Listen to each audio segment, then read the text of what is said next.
দর্শক, চকবাজারে ভয়াবহ আগুনের উৎসের কথা এবার আপনাদের জানাচ্ছেন সহকর্মী একে আসাদ।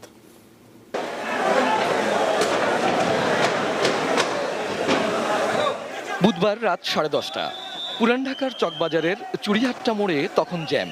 হঠাৎ সেখানে গ্যাস সিলিন্ডার বিস্ফোরণের বিকট শব্দ, তারপর পাশের বিদ্যুতের খুঁটিতে শর্ট সার্কিট। আগুন লাগে 5তলা ওয়াহিদ ম্যানশনের নিচতলায়। কিছু সময়ের মধ্যে এই আগুন পুরো ভবনে ছড়িয়ে পড়ে। নিচতলায় 2টি রেস্টুরেন্ট, গোটা 10 প্লাস্টিকের কাঁচামালের দোকান আর দ্বিতীয় তলায় সুগন্ধি পণ্যের গোডাউন। 3 থেকে 5 তলা পর্যন্ত আবাসিক। ওয়াহিদ ম্যানশন থেকে আগুন ছড়িয়ে পড়ে আশপাশের আরও 3টি ভবনে। এ সময় রাস্তায় থাকা কয়েকটি যানবাহনও পুড়ে যায়। 10:30 থেকে আমরা খুব জোর একটা আওয়াজ শুনতে পাই।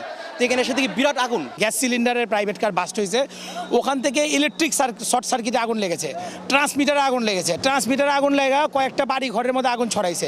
আতঙ্কে ছুটোছুটি করে ভবনগুলো থেকে বের হওয়ার সময় কয়েকজন আহত হন। তাদের ঢাকা মেডিকেল কলেজ হাসপাতালে পাঠানো হয়। ভবনগুলোতে আটকে পড়াদের নিরাপদে সরিয়ে নিতে এগিয়ে আসেন স্থানীয়রা। যারা আহত হয়েছে তাদের সুচিকিৎসার বন্দোবস্ত ইতিমধ্যে করা হয়েছে। তাদের লাইফটা যাতে সেফ থাকে সে ব্যবস্থা আমরা করছি।